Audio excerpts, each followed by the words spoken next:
All right, well let's start off if you could tell us a little bit about your story, kind of what you just told me, but a little bit about your story and what you do now and how you got into that. Cool. Yeah. So I call myself a confidence coach now, Mhm. which is just a title I made up. And I do one-to-one coaching and run a men's group called the Brojo here in New Zealand, Mhm. which is kind of like group coaching. Yeah.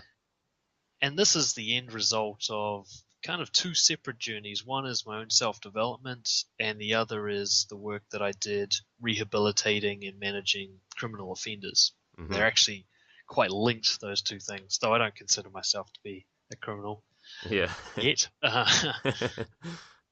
But essentially, I think the main driving factor behind this whole journey of mine is the whole people pleasing thing that Mhm. I used to have, and that's still in me, so I have to fight it every day. Yeah. And that was just the basic concept of being raised to think that I need other people's approval and validation to enjoy life. That Yeah. the ultimate accomplishment is to have everybody like you.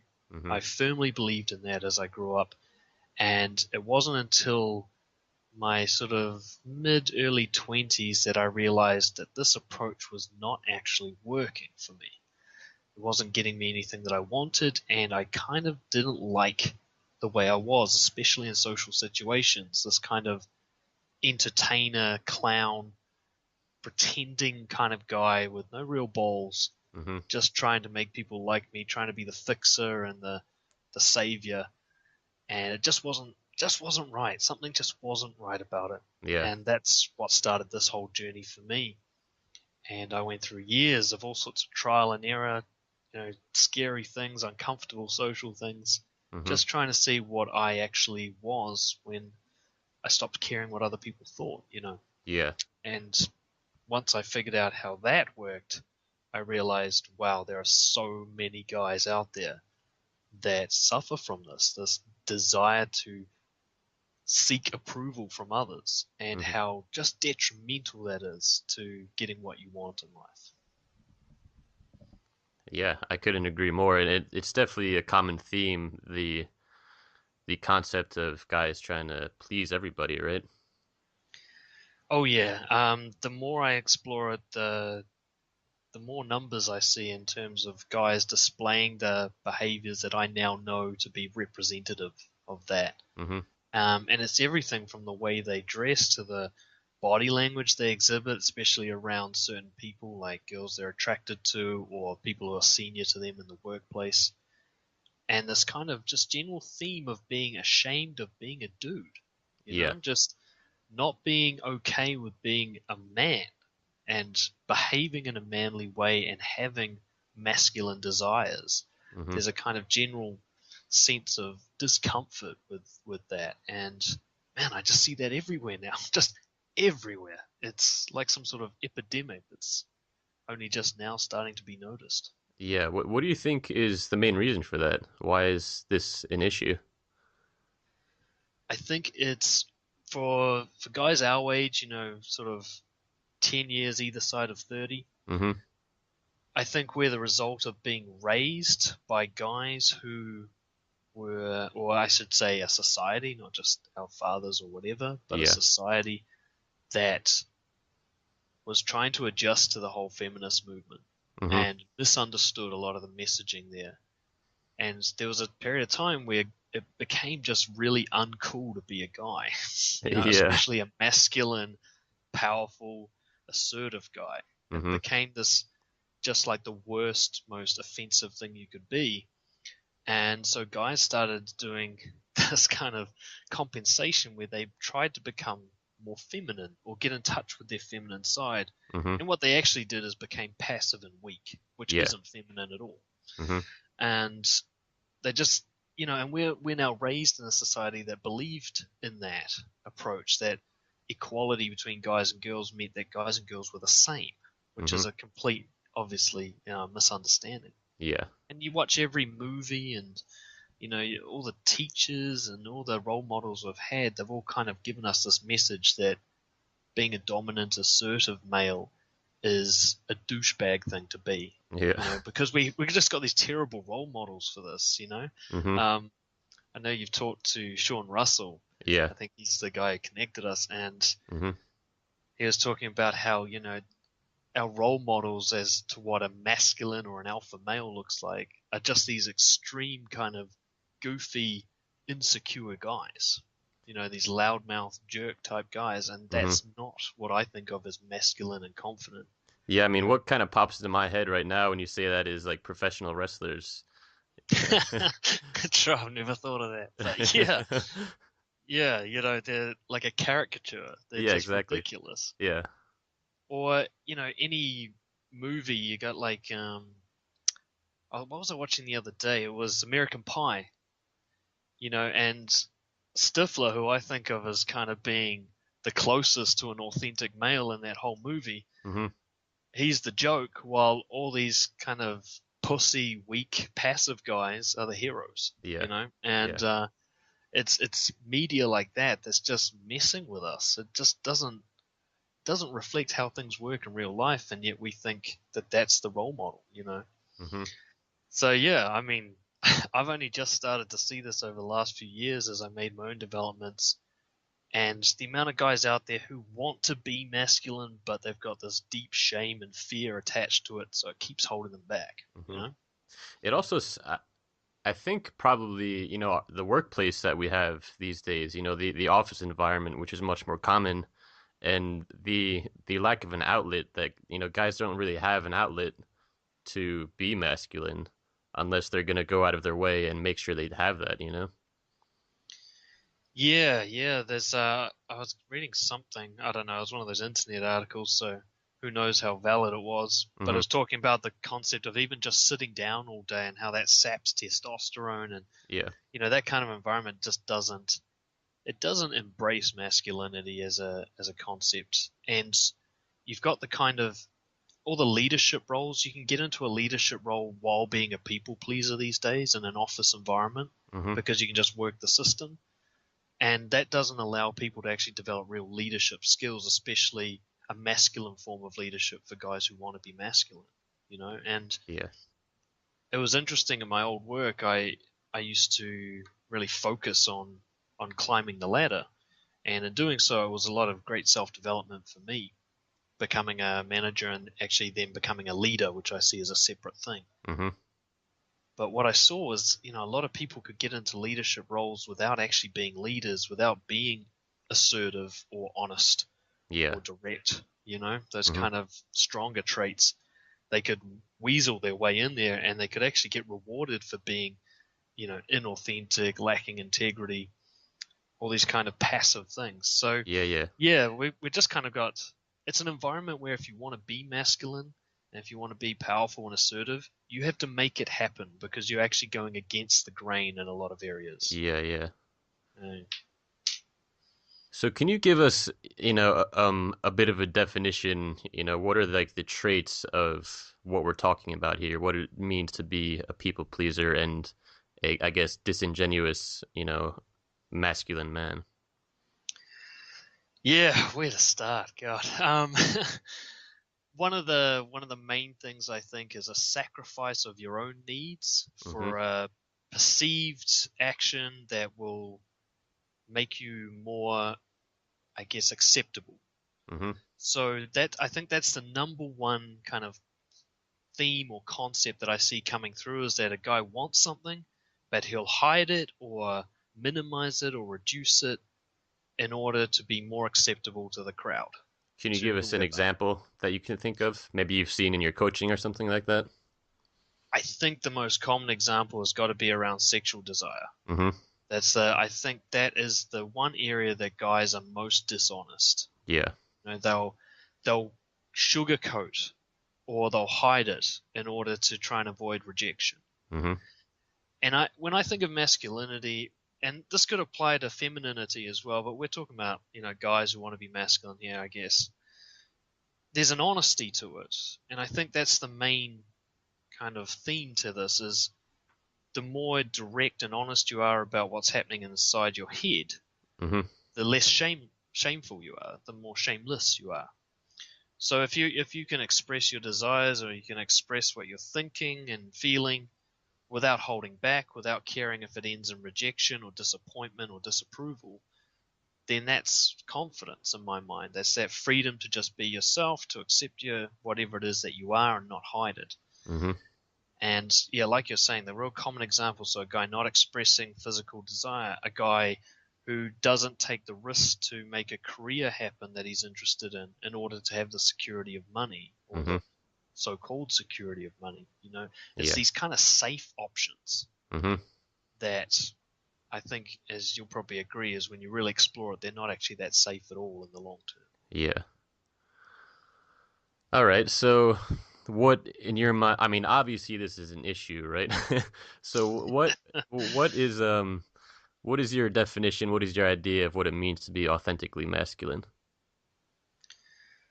Well, it's a journey. I don't think it's ever a destination. It's Yeah. something you keep exploring forever. Mhm. And if I was going to nail it down to one thing, it has to be honesty. It Mhm. has to be this shamelessness about what's going on for you.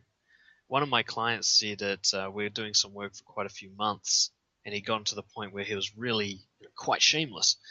And he could go up to people and just say whatever he thought, and he was genuinely curious about the world and kind of accepting that some people won't like him for who he is, and he's okay with that. Yeah.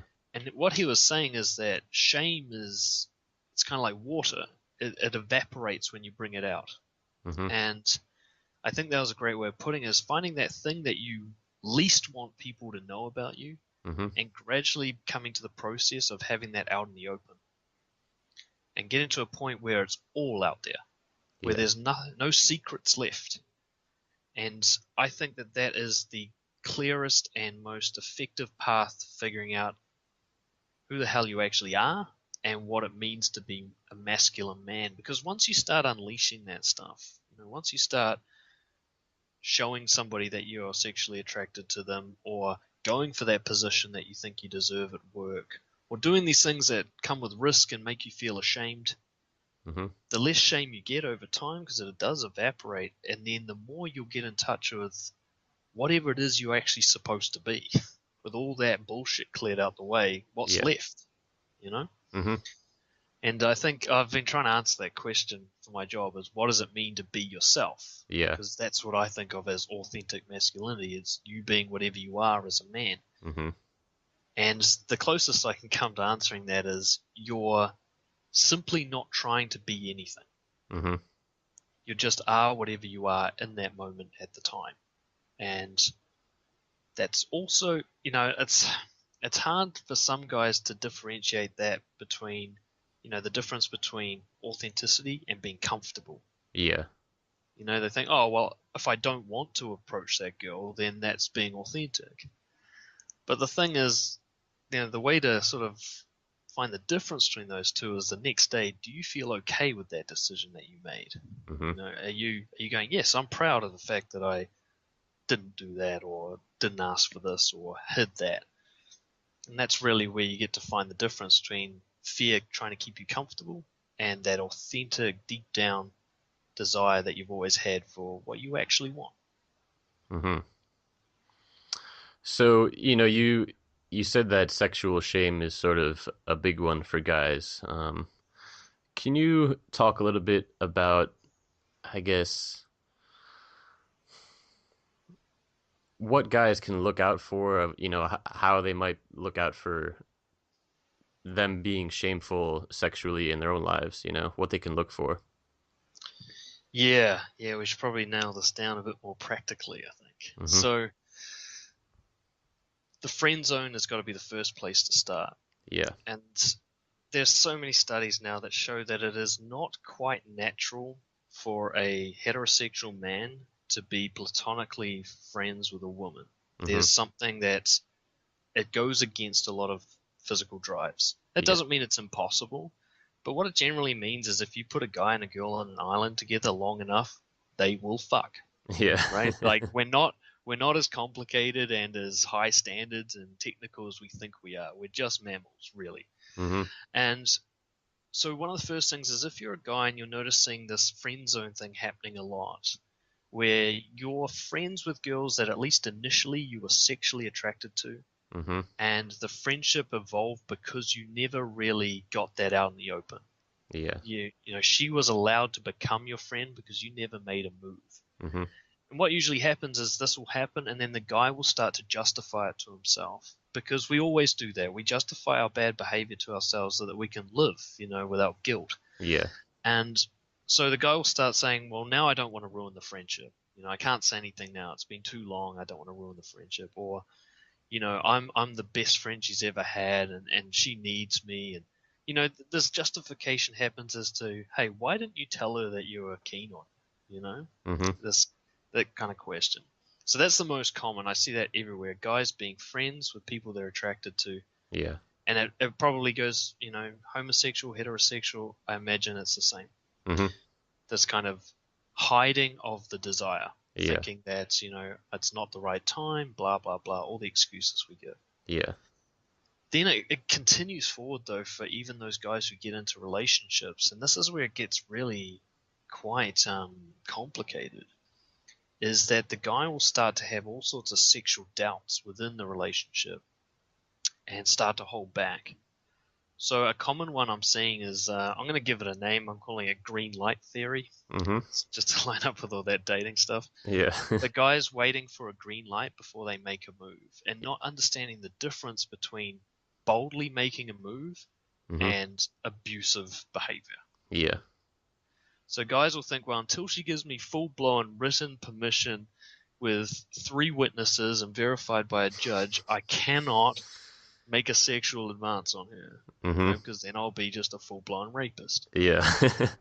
That's the kind of sexual shame a lot of guys have. If I get rejected for making this move, I'm a terrible person. I'm the worst kind of person. Mhm. And this is where that, we're talking about that misunderstanding of feminism, that kind of thing. I think this is where it really plays in. Yeah. And what I like to encourage guys to do is actually look for what is it that they wait for before they make a move. Like, how long is the delay period between feeling the desire and doing something about it? Mhm. So I think the longer that period of time is, the more sexual shame the guy has. So I'll see it in a long-term relationship. They've been going out for years, and yet still the guy really waits for these signs from the woman. And the longer the relationship goes, the more that this ends up being he actually waits for the woman to initiate. Yeah. He won't even make a move at all. Or he'll do this real passive stuff. Like he might be lying behind her and just gently stroking her arm, Mhm. you know, and that's all he'll do. He won't go anywhere sexual with it. He'll just kind of niggle at her until she submits. Yeah. Yeah. And this kind of behavior, this is all just the same kind of behavior, waiting for a full blown green light before making a move. Mhm. Whereas, when I got started on this journey for myself, I just started observing guys who were just naturally unashamed of being sexual. Something that I always admired my whole life. I was just like, man, that guy he just goes for it. How? What's Yeah. going on? Like, how does he not like die of embarrassment when he does this? Mhm. And what I realized is those guys are quite happy to be rejected. And for them, rejection is just a part of the kind of foreplay. It's a part of the journey. Like what I've learned now is that if I want to kiss a girl, I just go for it. And if she pushes me away, that's fine. But I'll go for it again later. Mhm. Until she says, no, I want you out of my life, there's still a Yeah. chance. And it doesn't mean I'm going to force my way past her consent. And I think this is where guys get a bit confused. They think that they're going past consent when they make a move. Mhm. All I'm doing is I'm allowing myself to get rejected because I'm going when I want to, not when I think she wants me to. Yeah. And this is what I mean. That's the basic concept. We see this over and again. Like those poor guys that go on 3 dates and they don't even make physical contact with a girl. Mhm. They're still waiting for this kind of, I don't know what they're waiting for, this imaginary thing. I think a lot of these guys probably fantasize, and I say this because I used to do it. They fantasize about this powerful woman who takes control and does all the work. The one who will make all the moves, and you just sit back and be the king who women flock to. Mhm. But it just doesn't work that way. Yeah, Be and nice if it did, but it doesn't. yeah. I don't think it would be nice if it worked that way, but that's a different Yeah, conversation. yeah. um, Fair point. so I think this green light theory probably, would you say that it applies to other areas of your life as well? If guys are, being sort of passively sexually, it's gonna likely seep over into other areas of their life, would you say? Yeah, that's a really good point, man. And it's sexual doesn't just mean sex. It Yeah. means that kind of masculine drive to go for what you want. I Mm-hmm. think we can really branch it out to that. So it's the same as the person who waits to get offered a promotion instead of Mm-hmm. applying for it. You know, it's the same as the guy who, oh, there's so many examples. It's the same as the guy who sort of sits at home and just thinks that somehow he'll get into the right shape doing that. Yeah. It's this kind of passive waiting for life to hand you what you want instead of that more, what would you call it, powerful hustle to go and get it. Mm-hmm. You Taking know, matters and into your own hands. exactly, and kind of coming to terms with the fact that if you think life should be fair, you're just setting yourself up to be disappointed. You Mm-hmm. know, the way I see it is the universe is, it has no feeling one way or the other how you run your life. Yeah. It's not going to try and wait for you to be good and then reward you, or wait for you to be bad and then punish you. It Mm-hmm. doesn't give a shit about you. Yeah. You've got to go and make your own way. You know, there's a great article out there. Um, a writer, I can't remember his name, but the article is called "The Universe Doesn't Give a Fuck About You," Mm-hmm. and I highly recommend anyone listening to this looks it up. It's just a great read. Mm-hmm. But what we're getting to now is the concept that it kind of defines whether or not I'll work with someone in terms of coaching is victim versus creator, Yeah. or someone who's responsible. You know, some people go, life's going to hand me whatever I need and I've got to sit around and wait for it and hope for it. And other people go, no, life's not going to really hand me anything. Or even if it is, I'm not going to wait for that. Mm-hmm. I'm responsible for my life. I need to go get it. And that's what I think of masculine assertiveness, is understanding if you want something, you're going to have to do the work. And that way it will be a nice, pleasant surprise when you get handed stuff. You know, Mm-hmm. it'll be a nice, pleasant surprise when the girl makes a move or whatever, or the promotion gets offered. Yeah.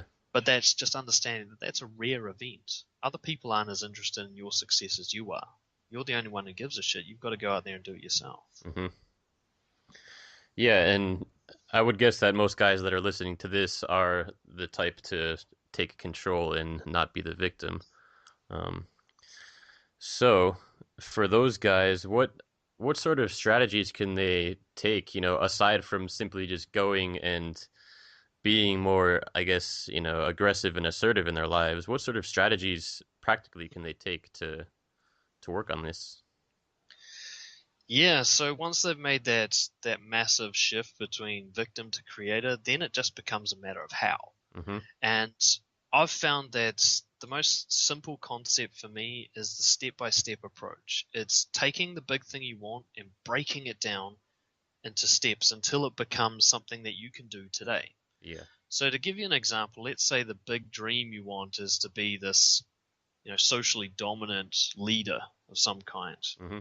And a lot of guys will, go, yes, that's what I want to be, and they'll put it up on their wall, and they'll have, I don't know, positive affirmations, all sorts of stuff going on. But the whole thing just seems kind of intimidating. Yeah. It's too much to ask given your current skill level and knowledge and resources. So what I like to do is just break that down. So you start with that, and you ask yourself the question, well, what would happen before that? So let's say being the big social master with all the stuff, blah, blah, blah. What would happen before that is maybe you've developed a big circle of friends. Mm-hmm. And what would happen before that? Well, maybe you've learned how to run group events. And what would happen before that? So on, until you get down to where you are now. Mm-hmm. So that list might go down. There might be 100 things on it. And at the end, the one before the last one says, I'll learn how to approach strangers, right? And that's where you're at now. Mm-hmm. Then it's just about making it an action that you can do every single day. And a new tactic that I've been using lately that I found really powerful is asking the absolute bare minimum of yourself in terms Yeah. of action. Yeah. making it so ridiculously easy that you'd feel like an idiot not doing it. Like it's Uh-huh. uncomfortable slightly, but it's not really a big ask, Hmm. with the potential to go bigger if you're feeling motivated. Yeah. But what you're essentially looking for is that action that you could do no matter how crappy you feel, so that you don't have to rely on motivation or confidence or any of those kind of temporary emotional states. So a great example is one I saw about writing books is you set yourself a goal of writing one paragraph a day. Hmm. Now you can write more if you want to, but you've got this minimum baseline that's like super simple. It would take no time to do, but it would get you from not moving to moving, Yeah. which is the hardest bit. So approaching people, it might be, let's say you're really socially shy and you just don't know how to make friends or anything, but you're keen to get started. Your first week might just be making eye contact with people. Hmm. You know, it might just be smiling and saying hi to people or something like that. For getting promoted at work, that might seem like this big overwhelming thing, but maybe your goal is every day you spend 10 minutes trying to add to this application in some way, Hmm. to take the next training session or the next whatever, to even like guys who want to start their own business. Quite often the first step is just writing their letter of resignation for their current job. They're Yeah. not going to send the letter, they just got to write it. Hmm. It's these little tiny actions that are all going to add up. And I think ultimately the most successful approach is figuring out what's the little tiny thing you can do tomorrow and doing that. And then it's just that process over and over again until one day those little actions are actually massive compared to what you started with. Hmm. It's about building the momentum and putting the work in, right? Really. Yeah, and it's kind of a mind hack to get past fear. Because Hmm. fear takes the big look at the big thing you're going for Yeah. and just starts screaming at you like, no, it's too much, it's too uncomfortable, you're not ready, procrastination, blah, blah, blah, all Hmm. that stuff. By taking a tiny little action, you can kind of lie to yourself in a sense. You can trick yourself and say, hey, we're just doing this little thing. You're Yeah. not obliged to go anywhere past that. It's just a one off. Relax. Go back to sleep, fear. This is not a big deal. And slowly you kind of creep up on fear. Hmm. So you know it's happening, but at the same time, it really does work. And another simple way to look at this is to figure out what your core values are. And this really speaks to the masculinity and the confidence. Yeah. And I don't know how we can do this, but I might be able to provide you a link. I've got a little exercise that people can do to figure out their core values. Hmm.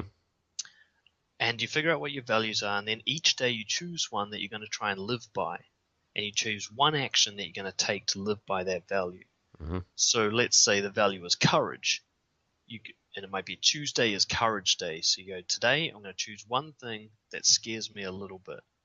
And the rest of the day I'll look for opportunities to be courageous. Hmm. And then Wednesday might be honesty. So today I'm going to tell someone how I really feel about something. And I'll try to be honest for the rest of the day as much as I can. And you just follow this process. So you get to stay focused on one day at a time. You're not worried about some big overwhelming thing in the future. Yeah. And every day you're racking up those authenticity points. You're just getting a little bit closer to no longer being fake, to asking for what you want, and to being unapologetic of who you are. Hmm. That sounds great, and we'll definitely include links to that exercise for the listeners. Um, I would guess that doing that creates more awareness as well, for areas that like say on you're working on honesty one day and you realize that you've been dishonest with yourself at your job or something like that, and you might realize that the job that you're in isn't what you want to be doing. I would guess it creates more congruency in your life. Would you say that? Yeah, definitely, man. That's a good way of putting it. And it creates congruency through discomfort. Yeah. You start to go, shit, I shouldn't be at this job anymore, man. Like, it's getting harder and harder to convince myself that I should be here. Mhm. And it takes time. You're under no pressure to suddenly transform into this new mutated thing. You just cracking at it a little bit at a time. So quite often I'll be working with a client and they'll hit this crisis about 6 to 8 weeks in, where they just go, I just don't know who I am anymore. I've got no identity. And what's happened is, as they've lived by their values over time, whatever they thought they should be has started to become really just distasteful for them. Yeah. They're just no longer buying that story. And they realize, well, without a construct of who I should be, I don't actually know who I am. And that's the whole point of this authenticity thing. Authenticity is fluid. You're not one thing. Yeah. You're whatever the best thing you can be is at the time. It's going to be different every second of every day, in a Hmm. sense. But there's also a consistency to it in terms of values. You're either living by your values or you're not. That's the measurement, really. Yeah. And that's why I like the idea. You figure out what your values are and you figure out what that looks like in action. Because without action, this is just, it's just meaningless thinking. Yeah. But if you're like, okay, today I was honest, nobody can take that away from you. Nobody can say that you weren't authentic. In that moment that you were honest, you were 100% authentic. Nobody can ruin that. And the more of those moments you rack up, the more you'll feel better about yourself, and the less you'll be attached to this idea that you have to be anything at all. Yeah. You'll just be whatever it is that comes out when you live by your values. Yeah, which really goes back to what we were talking about earlier, the idea of being a people pleaser. I think a lot of guys might, there's a good chance they're just living according to other people's values or what they think other people's values are, and it's really just a matter of getting clear on what your values are. And by doing, this exercise that you talked about, you can do that. Yeah, definitely, man. And like you say, over time they're going to start to go, well, why was I doing that? Hmm. What was my drive? What was my motive? And I think motive is a huge part of this. You know, one of my biggest transitions with all that people pleasing and all that kind of stuff was that over time I started to see that my motives were toxic. They were this needy thing, this fear based thing. Hmm. I wasn't, I would tell myself that I'm this hero for making everyone feel good about themselves. But once I started to be more honest with myself, what I could see was actually that I was manipulating people to get validation, Hmm. and that I was doing all this other kind of stuff that I just really wasn't proud of. Yeah. This underhanded kind of short term thinking, comfort zone based stuff, and the more I saw it, the less I was able to do it because it's really hard to keep lying to yourself when you've already opened the door. Yeah. If you say, okay, look, I add to my stories when I'm telling them to make people more impressed. If you can admit that to yourself, then next time you're telling a story, you're going to see it happening and you're Hmm. going to be able to intervene and stop doing it. And then that's when the big changes start to really happen. Yeah, and one of the other interviews I did was with Bill Harris, and he was talking about meditation and how meditation creates awareness. And in his mind, awareness is one of the most important things in life. And it seems like that's kind of what we're talking about here again, getting clear on your values is just going to make you aware of all these areas in your life that you might not be in alignment with those values. 100%, man. And that awareness, yeah, it brings you to what it takes you off autopilot. Hmm. Autopilot is really fear driven. If you just do what feels good right now all the time without thinking, that's just your brain on survival mode. All it cares about is staying alive, and it doesn't really think about long term goals or what's going to get the best results and why you need to do the thing that's hard rather than easy. It doesn't think like that. It Hmm. just goes easy, comfortable all the time. So presence and being aware is basically taking manual control. It's Hmm. going off autopilot and going, okay, what's actually happening and how do I want to react to this? Rather than just, I think honestly the first 20 years of my life, I felt like I was just watching myself live. Yeah. Like I had that observation, that awareness, but it was just watching without intervening. It was just allowing me to follow whatever thought owned me at the time and just be a kind of a victim to myself. It was really weird. It's kind of bizarre. Hmm. And it wasn't until, later that I realized actually I can just intervene and decide what the right thing to do is here rather than allowing it to just play out how it always does. So yeah, I think Bill's right, man. That awareness is just going, okay, now I'm in control. What's Hmm. going on here? What Yeah. do I want to do? And then doing it. So, Yeah, well, that's the hard bit.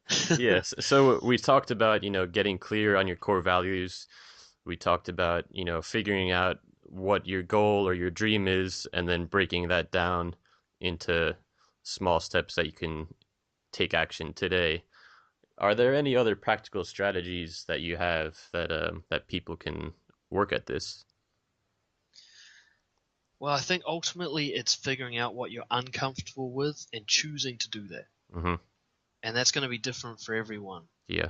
But that very first time you do it is a massive breakthrough where you go, I'm doing this thing that I don't feel like doing because I know it's the right thing to do. Yeah.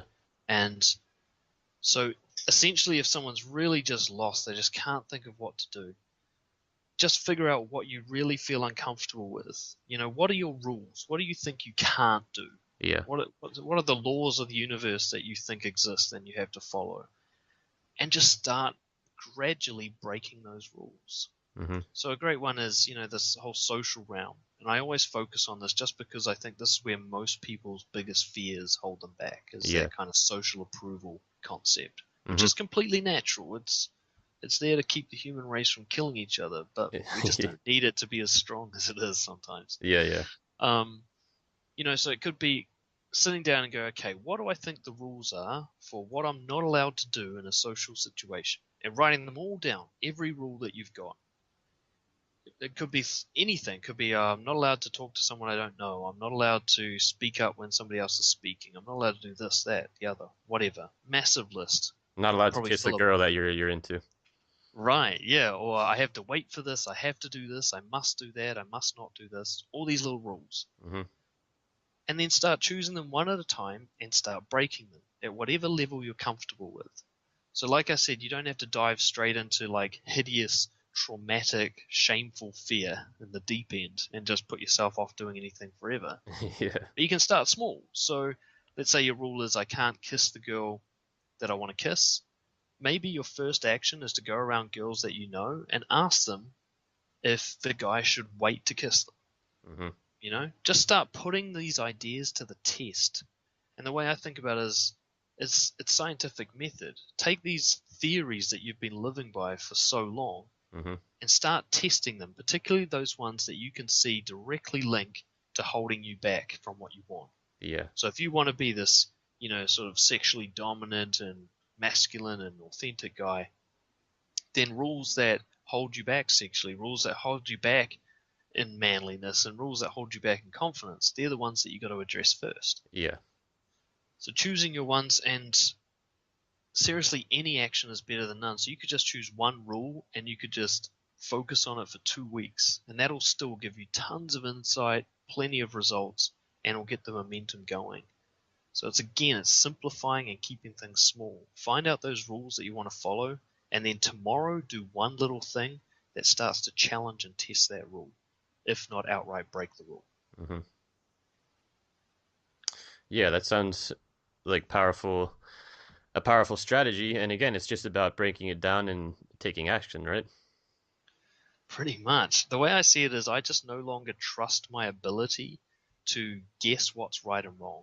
I have to test it now. So I still do this every day. Like, I've got my book launch coming up, and I was thinking, I want to get some people to help me launch it. And Mm-hmm. immediately these rules start coming up, like, well, it can't be this guy because he's too big, or it can't be that girl because she's too busy, or whatever. These rules. Yeah.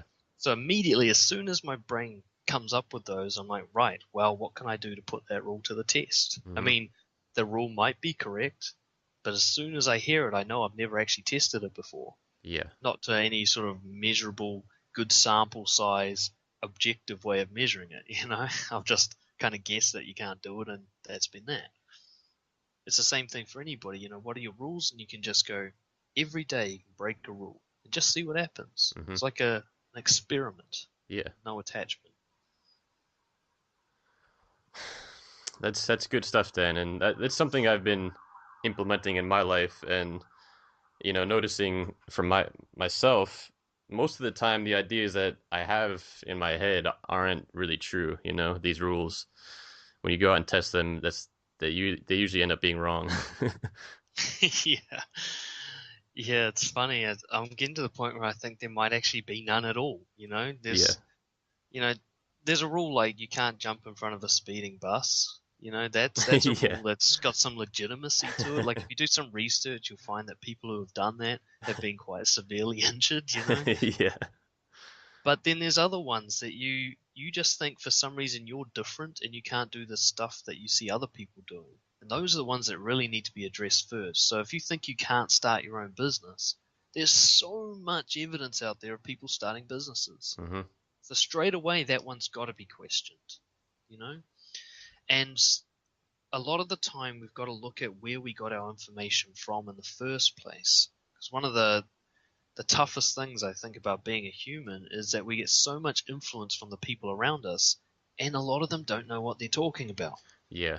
We're being raised and conditioned by all these people, and all they're doing is passing on their fears to us. They've never tested the ideas that they're selling to us. Hmm. When I first went into coaching for myself, the people who gave me the most advice on how I should start my business were people who have never started a business before. Yeah. Like what are they talking about? Are they trying to help me or sabotage me? What's going on? Like a lifelong employee telling me that I can't start a business? How does that work? Yeah. You know? So another practical tip is actually to have a quick look at who's influencing you in your life Hmm. and start changing those influences. That's one of the reasons I first started paying for coaching is, you pay for someone to do it and you kind of guaranteed that they've got the right agenda. Yeah. But it doesn't have to be that. Find, like, if you want to start your own business, then get influenced by people who have successfully started businesses. No one Yeah. else. There's no one else to talk to, you Hmm. know?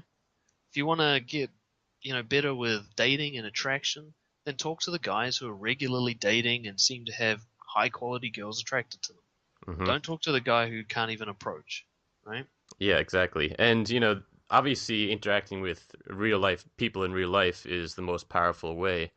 But, if, so I don't know, say you live in the middle of, I don't know, Montana, and you don't have too many people around you that are entrepreneurs, um, podcasts and books, there's other ways that you can find positive influences, right, for what you're trying to achieve. Definitely, man. There's a massive resource of people out there. Just basically go out there and find the people who are doing what you wish you were doing. Hmm. And then dig below the surface. Instead of looking at them and going, oh, well, they're just doing it because X, Y, and Z, with your excuse as to how they're different to you, actually do some research and look into why they got what you don't have. Yeah. Like that's what I love about podcasts. You listen to them and you get a backstory. Hmm. And you go, oh, he was just like me at one point. So all my excuses are for shit. He's just done things differently than I have, and I could do those things. Yeah. Um, it's like I quite like finding people that are a great representation of all the rules being broken. Hmm. Sean Stevenson, do you know him? No, I'm not familiar with him. He's got that disorder. It's kind of like your bones are very brittle and they shatter all the time. Okay. It's that you're just basically broken all Yeah. the time. And he's quite he's quite affected by this. He's a man now, and he's in a wheelchair. But he's also a highly successful speaker. He's a dating coach who got married to a beautiful woman. He breaks all the rules that most kind of judgmental people have about physical disability, you Hmm. know? And what I like about people like him is not that because they're disabled they're an inspiration. I don't believe in that kind of shit. Yeah. But they just prove that rules can be broken. That's all. Hmm. These rules that you think, there's a great guy who goes to my Brojo course at the moment, and he's such the stereotypical, quiet, repressed Asian guy. Yeah. Like he's this caricature basically. Hmm. And the other day we were running a body language workshop, and we're practicing linguistics, so we're practicing like speaking loud and proud sort of thing. Hmm. And this guy just boomed out across the whole park, like he gave me a fucking fright. It scared these birds out of the tree and shit. And just in that moment, like everything about him just broke all the rules, and there was Hmm. just no more stereotype, no more categorization. He Yeah. just no longer, you couldn't put him into a box anymore because he just did this one thing. Hmm. And that's what we're talking about. If you can't find that around you, get on the internet, man. That's what it's there for. Go Hmm. find some people who have done what you wish you could do, Yeah. and start digging into how they did it. Yeah, exactly. Just and I think it's important to again find people that are successful in what you're trying to achieve because there's a lot of people that again are going to give you advice that have no business giving you advice. Oh, everyone's going to give you advice, eh? People can't resist. If you say, "What should I do here?" They're not going to say, "You know what? I don't know fuck all about that, so I'm just going to step back." Yeah. They should, and good people do often, but a lot of people, their ego just won't let them do that, and they feel that they have to give, often quite hurtful advice. Mhm. Advice that's going to steer you right off track. Um, but yeah, you combine the sort of taking action with getting the right advice and being aware, and these three things, they become this kind of great triad that just build each other up. Mhm. So you go out, you get things wrong, and the guy who's giving you advice tells you what you did wrong, and in telling you, you make this realization about yourself, you have this insight, and then you try it again, and the process repeats. And that's ultimately how it works. It's not some smooth ride where you find a magic pill. Yeah. It's this process of just attempt, fail, attempt, fail, attempt, fail, attempt, succeed, and then attempt, fail, Mhm. A lot of failure. until, oh yeah, and you learn to love it. It becomes, the way I see myself now is just a permanent student. Like I'm constantly learning. I'm never going to be a master. I'm never going to see myself as a master Mhm. because I find that that's actually unhelpful for me. As soon as I think I'm the shit, then I'll stop learning, you Yeah. know? That's So the I'm same always attitude. trying to be, Go ahead. sorry, I'm just saying I'm always trying to be the bottom of a high level, the newbie in the next level up, Mhm. rather than being the master, being the beginner, but always moving up the levels. Yeah, that's the same attitude that I have. Cool. All right, Dan. So we're coming up on the end of our conversation here. There's one question that I want to ask you, but before I do that, is there anything else that you want to mention here that you would like to cover? Oh, I covered so much. I Yeah. think the main thing, and this is really hard to get across to someone until they start doing it, is that you're going to be doing things that don't seem right to you. You're going to be choosing to go and take an action that you haven't taken before, and that's going to seem like it's definitely going to fail. There's going to be that process happening. Mhm.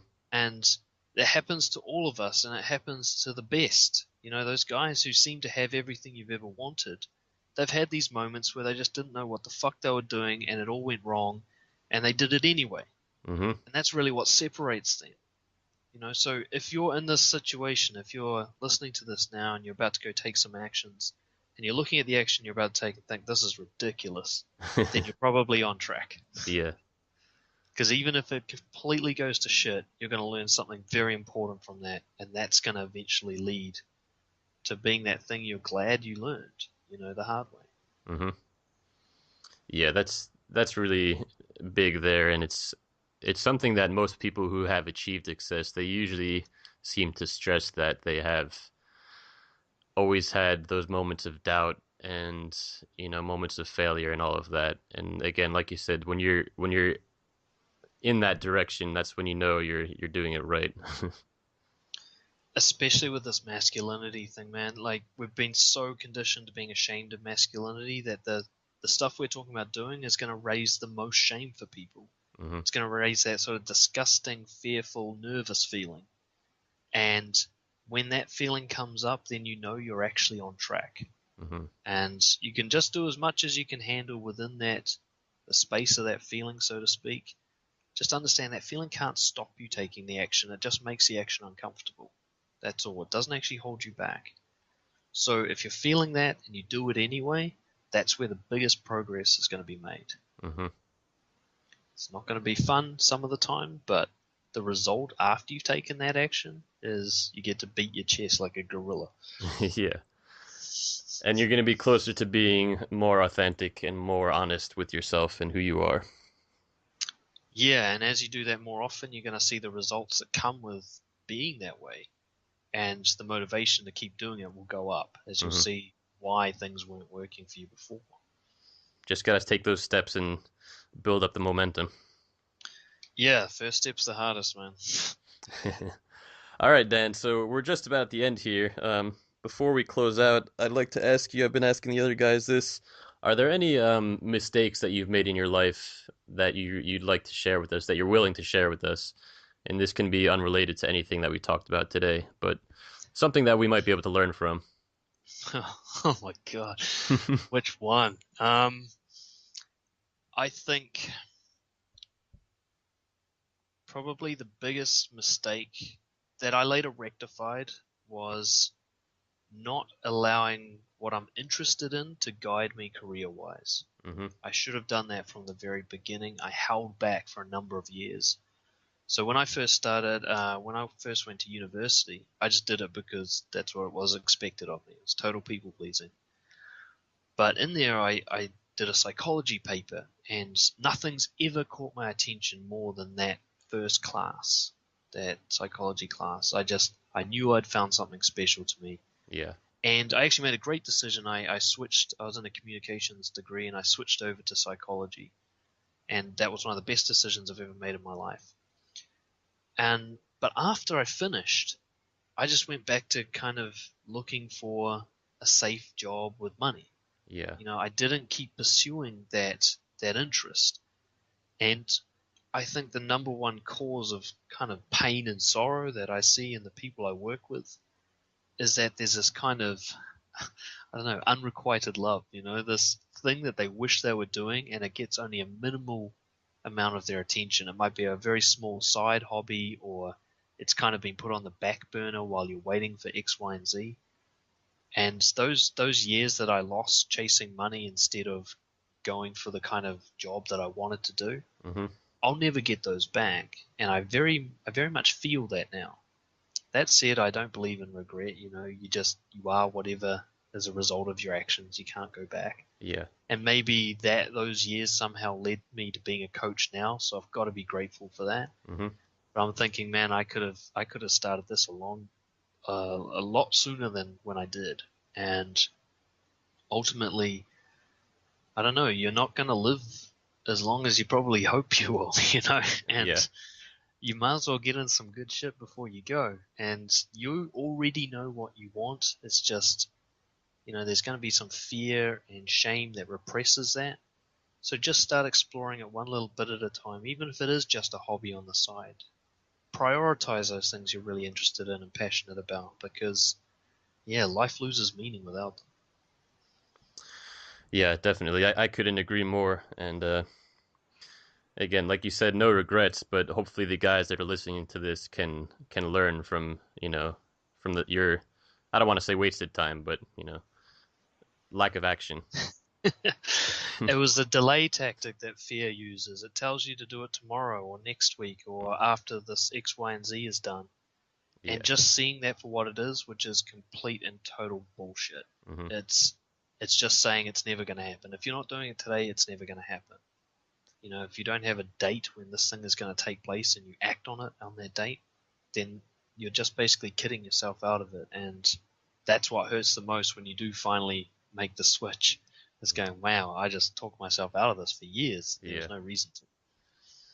Yeah, and that's been a common theme amongst these conversations is again, just start taking action now.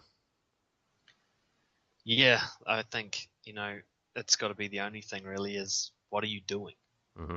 You can read and listen, and this is all great, podcasts, books, videos, but ultimately they should be about 10% of the amount of time that you're putting into this. Yeah. You know, I always think of the learning triangle that I learned as 10% passive information, and then 20% coaching, mentoring, or training, Hmm. and then 70% practice. Yeah.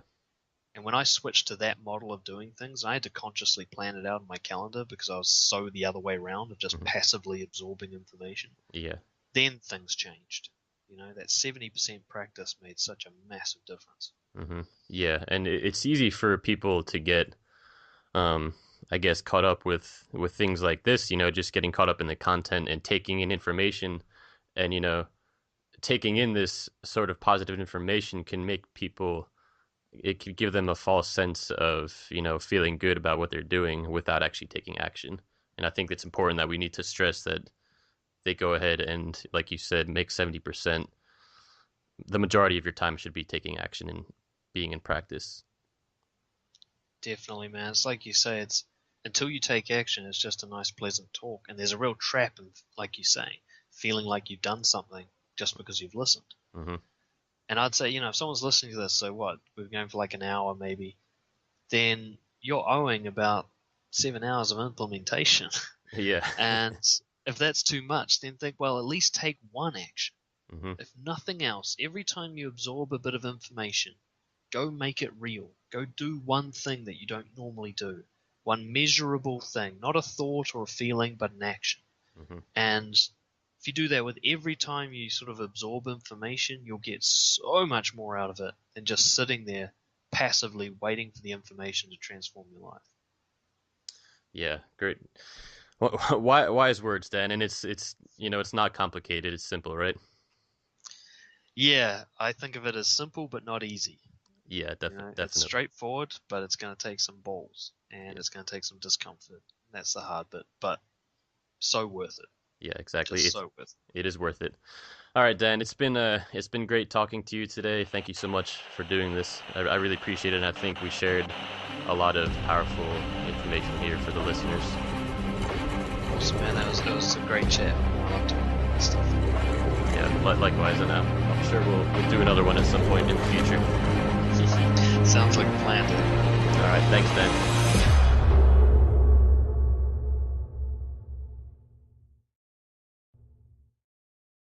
I think the main driving factor behind this whole journey of mine is the whole people pleasing thing Hmm. that I used to have, and that's still in me. So I have to fight it every day. Yeah. And that was just the basic concept of being raised to think that I need other people's approval and validation to enjoy life. That Yeah. the ultimate accomplishment is to have everybody like you. Hmm. I firmly believed in that as I grew up. And it wasn't until my sort of mid early 20s that I realized that this approach was not actually working for me. It wasn't getting me anything that I wanted, and I kind of didn't like the way I was, especially in social situations. This kind of entertainer, clown, pretending kind of guy with no real balls, Hmm. just trying to make people like me, trying to be the fixer and the savior, and it just wasn't right. Something just wasn't right about it, Yeah. and that's what started this whole journey for me. And I went through years of all sorts of trial and error, scary things, uncomfortable social things, Hmm. just trying to see what I actually was when I stopped caring what other people thought. Yeah. And once I figured out how is a douchebag thing to be, Yeah. because we just got these terrible role models for this. Hmm. Um, I know you've talked to Sean Russell. Yeah. I think he's the guy who connected us, and Hmm. he was talking about how our role models as to what a masculine or an alpha male looks like are just these extreme kind of goofy, insecure guys. These loudmouth jerk type guys, and Hmm. that's not what I think of as masculine and confident. Yeah. I You mean, know, what kind of pops into my head right now when you say that is like professional wrestlers. True, I've never thought of that, but yeah, yeah, they're like a caricature. They're Yeah. just Exactly. ridiculous. Yeah. Or any movie you got like what was I watching the other day? It was American Pie, and Stifler, who I think of as kind of being the closest to an authentic male in that whole movie, Hmm. he's the joke, while all these kind of pussy, weak, passive guys are the heroes, Yeah. Yeah. and it's media like that that's just messing with us. It just doesn't reflect how things work in real life, and yet we think that that's the role model. Hmm. So yeah, I mean, that worked. I realized, wow, there are so many guys out there that suffer from this desire to seek approval from others, and Hmm. how just detrimental that is to getting what you want in life. Yeah. I couldn't agree more. And it's definitely a common theme. The concept of guys trying to please everybody, right? Oh yeah, the more I explore it, the more numbers I see in terms of guys displaying the behaviors that I now know to be representative of that. Mhm. And it's everything from the way they dress to the body language they exhibit, especially around certain people, like girls they're attracted to or people who are senior to them in the workplace. And this kind of just general theme of being ashamed of being a dude, Yeah. just not being okay with being a man and behaving in a manly way and having masculine desires. Mhm. There's a kind of general sense of discomfort with that, and man, I just see that everywhere now, just everywhere. It's like some sort of epidemic that's only just now starting to be noticed. Yeah. What do you think is the main reason for that? Why is this an issue? I think it's for guys our age, sort of 10 years either side of 30. Mhm. I think we're the result of being raised by guys who were, or I should say, a society, not just our fathers or whatever, but a Yeah. society that was trying to adjust to the whole feminist movement Mhm. and misunderstood a lot of the messaging there. And there was a period of time where it became just really uncool to be a guy, Yeah. especially a masculine, powerful, assertive guy. It Mhm. became this just like the worst, most offensive thing you could be. And so guys started doing this kind of compensation where they tried to become more feminine or get in touch with their feminine side. Mhm. And what they actually did is became passive and weak, which Yeah. isn't feminine at all. Mhm. And they just, and we're now raised in a society that believed in that approach, that equality between guys and girls meant that guys and girls were the same, which is Mhm. a complete, obviously, misunderstanding. Yeah. And you watch every movie and all the teachers and all the role models we've had, they've all kind of given us this message that being a dominant, assertive male.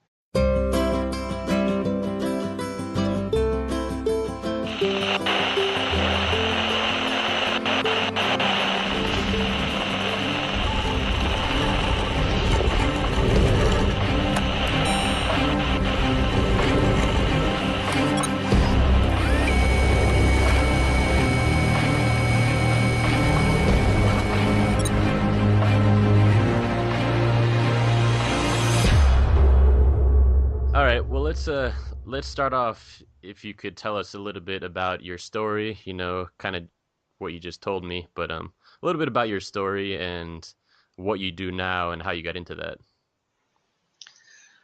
Cool, yeah. So I call myself a confidence coach now, which Mhm. is just a title I made up.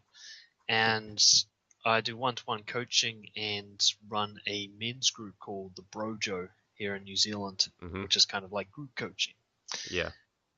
And this is the end result of kind of two separate journeys. One is my own self-development, and the other is the work that I did rehabilitating and managing criminal offenders. And Mhm. they're actually quite linked, those two things, though I don't consider myself to be a criminal Yeah. yet. But essentially,